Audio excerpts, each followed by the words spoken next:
Hey everyone, and welcome back to the show. So happy to have you here with us today. Hello, hello. We are so glad you're listening. Whether you're on a bus, cooking dinner, or just relaxing, you're in the right place. Alice, I have a question for you. A big one. Ooh, I love big questions. Hit me. How many languages do you speak? 1.5? I studied French in school, but I can only order a croissant and say, I don't understand. That's still something. But today, we're talking about people who speak 3, 4, even 5 languages, and the surprising question of whether that always helps them in school. Wait, speaking more languages doesn't always help? That sounds backwards. That's exactly what today's reading passage is about. It's called, How Could Multilingualism Benefit India's Poorest Schoolchildren? Ooh, that title makes me think. So India is a country with tons of languages, right? I'm guessing the article will talk about kids who speak one language at home but get taught in a different one at school. That must be really confusing. Great guess. It could also explore whether teaching in English, which many kids don't speak at home, actually helps or hurts them. And maybe there's a big research project in there too. And probably some surprising findings about kids from poor areas. I bet there's a twist. Let's find out. Here's what we'll do today. In Part 1, we read the passage together, slowly. In Part 2, we learn 8 key reading skills. In Part 3, we do a quick review, and in Part 4, we practice with real questions. 4 parts, 8 skills, and a lot of languages. I'm ready. Let's start. Okay, welcome to Part 1. This is the reading passage. The title is, How Could Multilingualism Benefit India's Poorest Schoolchildren? Don't worry about the title yet. We will explain everything as we go. I will read each paragraph slowly. After each paragraph, Alice will explain the main idea in simple English, B1 or B2 level. Then we move on. Think of it like a friendly audiobook. Just relax, listen, and let the ideas come to you. Ready? Let's read. The crowded streets of Delhi teem with life. Stop and listen, and you'll hear a multitude of languages, as more than 20 million people go about their daily lives. Many were born here, and many millions more have recently made India's capital their home, having moved from surrounding neighborhoods, cities, and states, often hoping to gain better jobs and a better life. Some arrive speaking fluent Hindi, but many arrive speaking any number of India's 22 officially recognized languages. Okay, let me unpack that. Delhi is a huge, busy city. Over 20 million people live there. And here's the key idea. Lots of people have moved there from other places.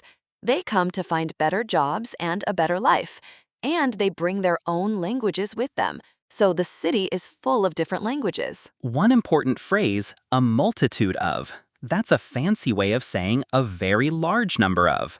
So a multitude of languages means a huge number of languages. A multitude. Many, many, many. Say it with me. A multitude. You know, this reminds me of my cousin who moved to London from a small town. She said she heard more languages in one bus ride than she'd heard in her whole life back home.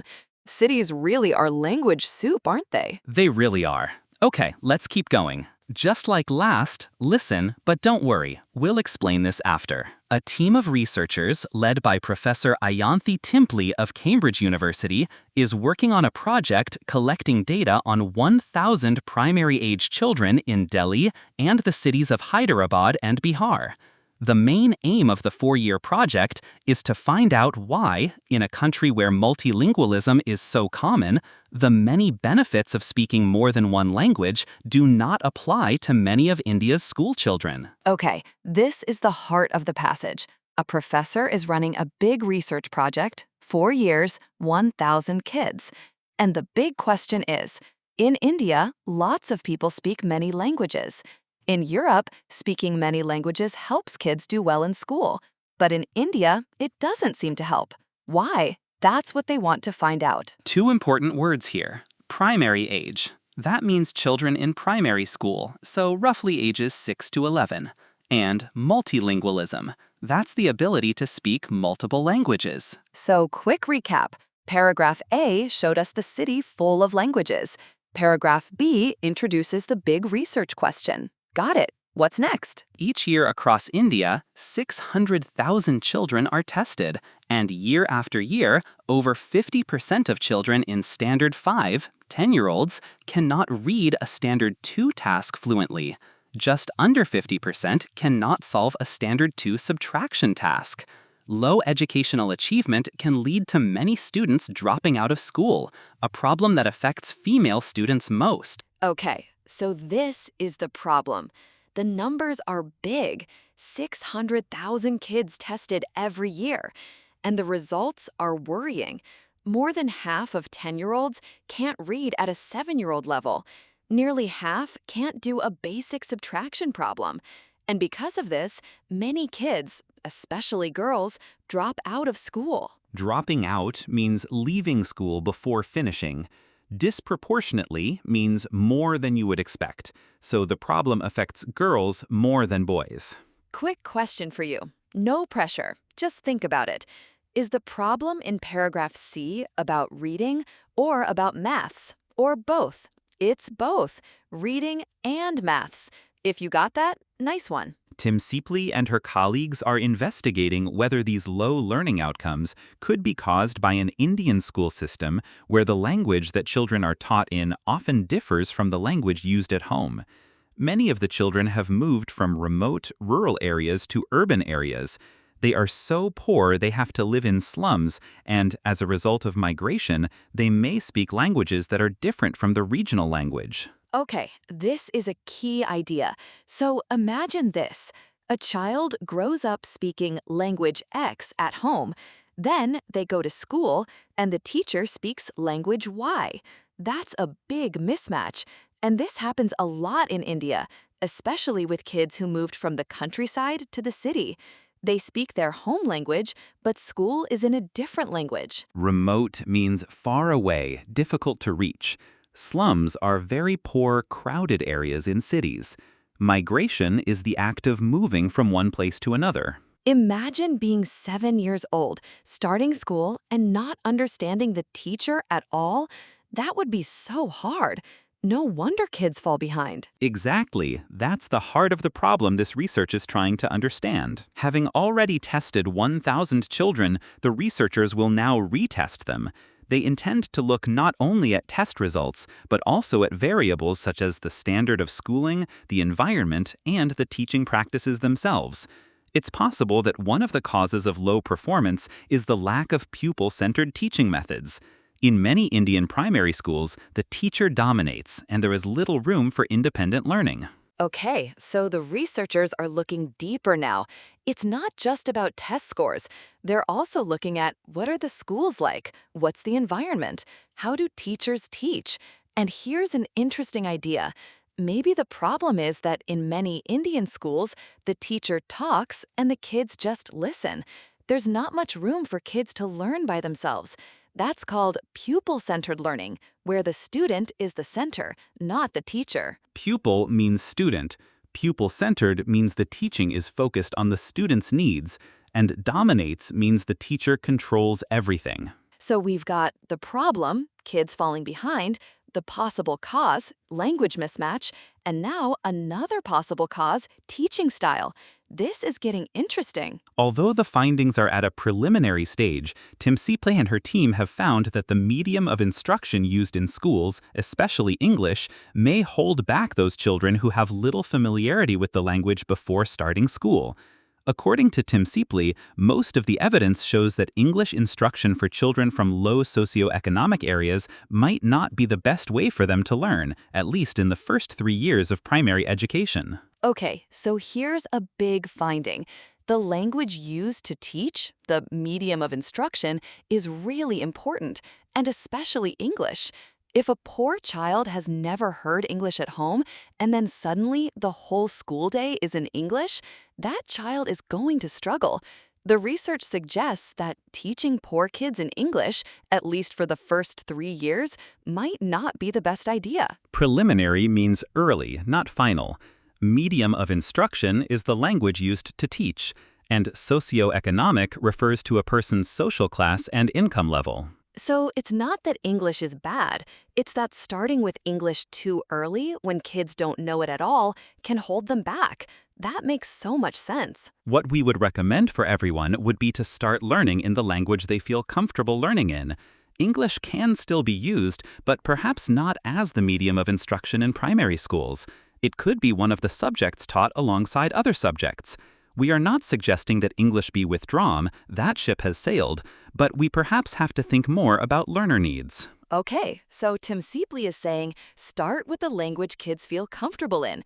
English can still be taught, but as a subject, not as the language for everything. And here's a fun phrase, that ship has sailed. That means it's too late to change that decision. English is everywhere now. We can't just remove it, but we can change how we use it. Withdrawn means taken away or removed, and that ship has sailed is a great idiom. It means the opportunity to change something is gone. Say it with me. That ship has sailed. I love that phrase. It's like when I wanted to learn piano at 30 and my friend said, Alice, that ship has sailed. But honestly, I think you can always learn something new. Maybe that ship hasn't sailed. It's just parked. Haha, I like that attitude. Okay, let's keep going. While the preliminary results show there is no difference in general intelligence among boys and girls from slum areas versus those from urban poor backgrounds, an unanticipated finding has been that children from slum backgrounds do not seem to lag behind children from other urban poor backgrounds, and in some cases, outperform them in numeracy and literacy tasks. This unexpected finding may be down to the life experiences of children growing up in slums. They are likely to mature faster and come into closer contact with the numeracy skills essential for day-to-day survival. Okay, this is the twist. The researchers expected slum kids to do worse, but actually, they don't. In some tests, slum kids actually do better than other poor city kids. Why? Maybe because living in a slum makes you grow up faster. Kids learn math skills from real life, like counting money, buying food, surviving day to day. So their life experience helps them in school. Unanticipated means not expected, surprising. Lag behind means to fall behind, to be slower. And outperform means to do better than. That is so interesting. It's like the street is their classroom. They learn numbers from real life, not just from books. The project has already caught the attention of government ministers, who are keen to use the findings to inform and adjust school policy. Our findings don't mean you're doomed if you're poor. It may be that these low learning outcomes are because of the way education is provided in India, with a huge focus on Hindi and English, to the potential detriment of children unfamiliar with those languages, explains Tim Seeplin. Okay, the last paragraph. The government is paying attention. And here's the key message.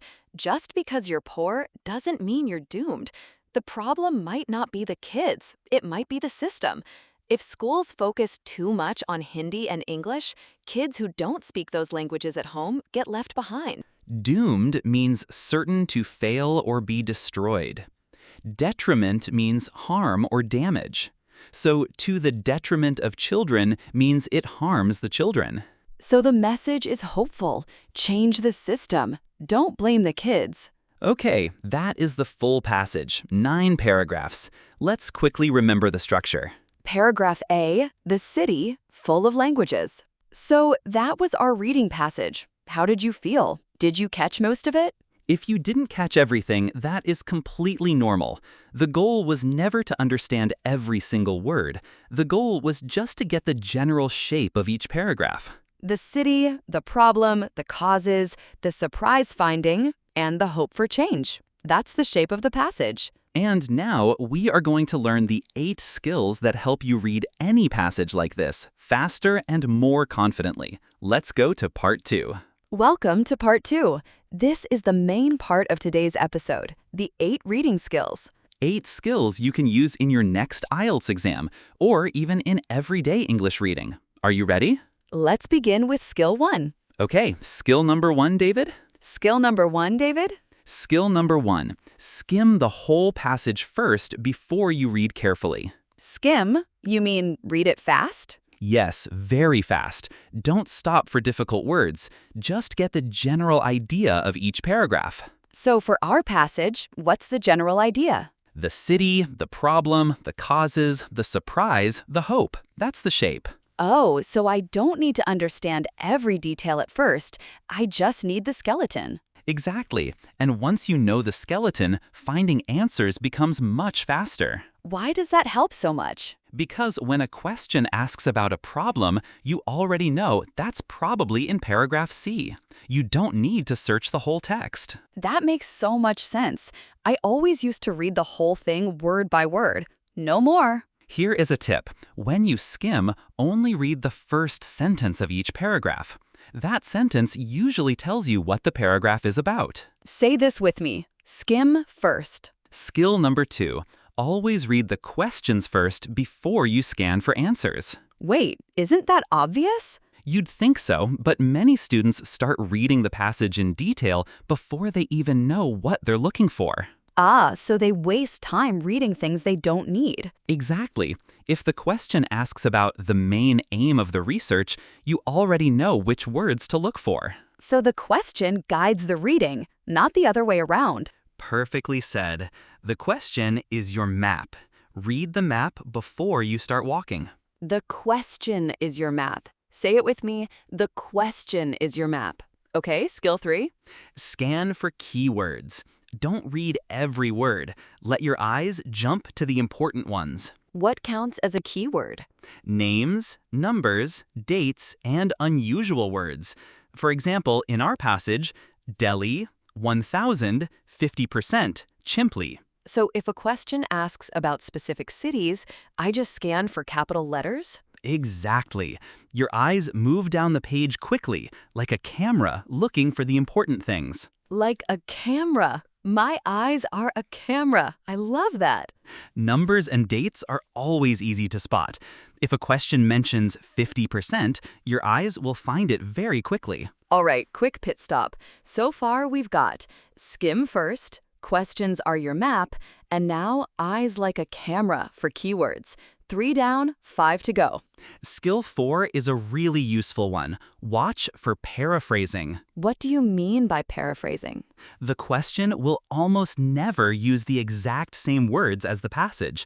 It will use synonyms instead. Can you give me an example from our passage? Sure. The passage says the main aim of the 4-year project.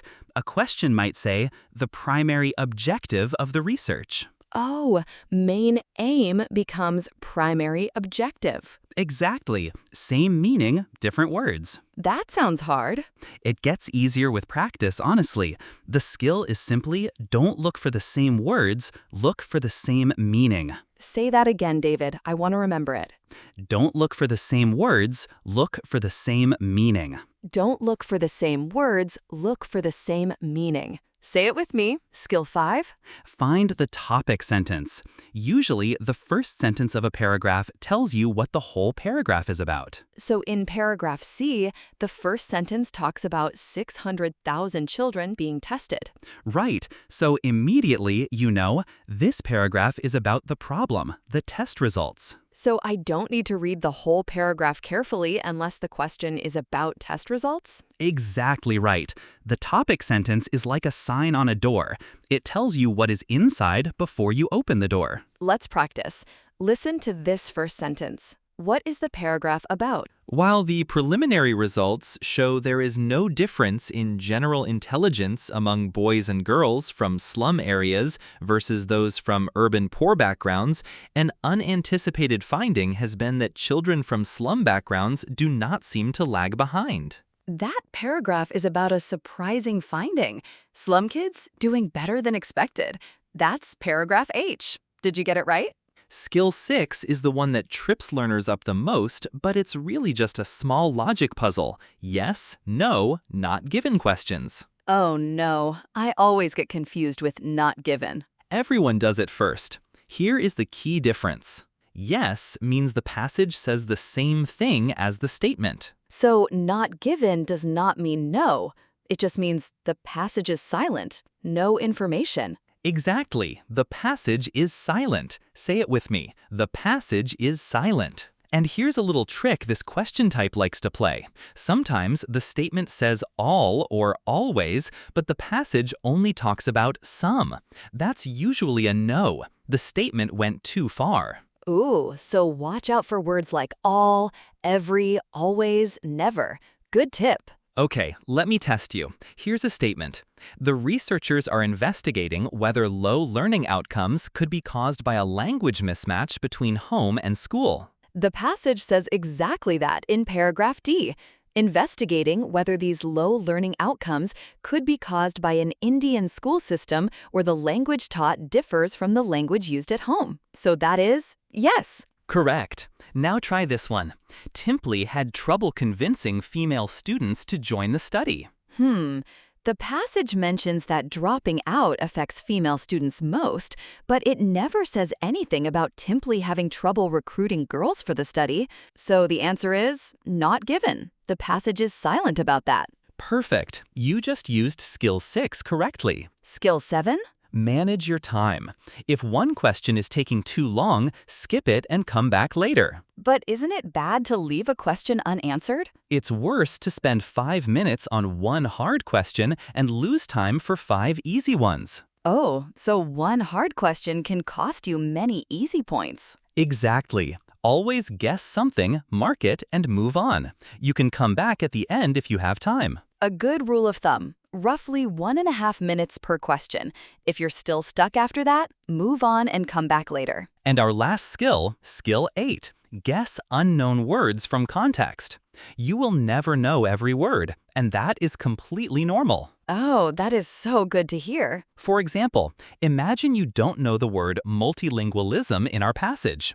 But the sentence talks about people speaking many languages and about the benefits of speaking more than one language. So I can guess. Multilingualism must mean speaking multiple languages.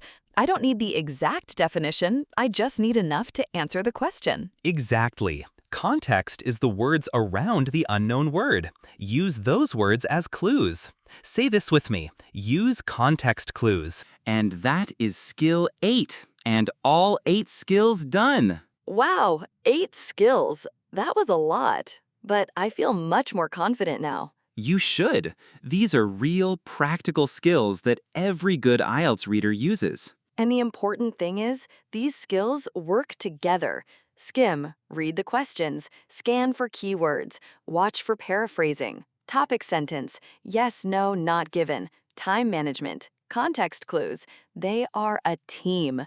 All 8 working together. Let's go review them quickly. Before we move on to part 3, David, where can students practice these reading logic skills? Definitely check out IELTSlogic.com. It offers full reading passage breakdowns, listening practice, and speaking logic chain training. That's awesome! Built by system architects to sharpen your analytical thinking.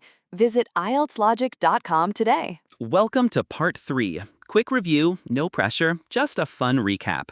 I'm going to quiz you, Alice. I'll say the skill number, you say the skill name. Ready? Ready. I will remember all 8. Watch me. Okay, skill number 1. What do we do first? Read every word very carefully?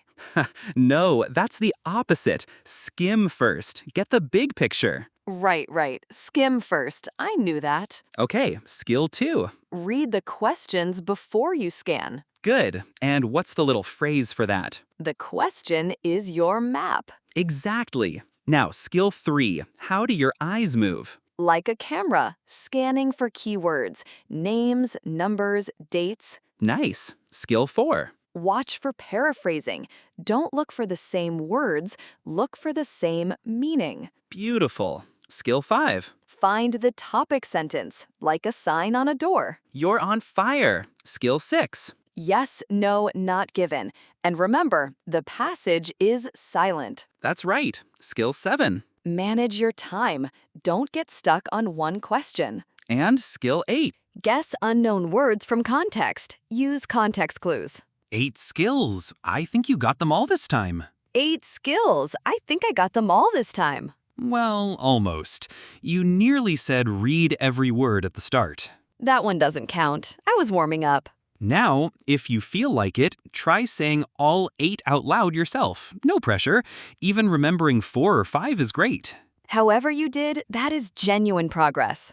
8 skills reviewed, quickly and clearly. Remember, you don't need to memorize the names. You need to do them. Skills are actions, not words. Alice, a quick reminder for our listeners before we head into part 4. Yes, for complete reading sentence analysis, synonym replacements, and solution pathways, head over to IELTSlogic.com. It's designed by IELTS experts to help you build clear logic. Check out IELTSlogic.com and boost your score. Now, the most important part, putting the skills into action. Let's go to part 4. Welcome to part 4, practice time.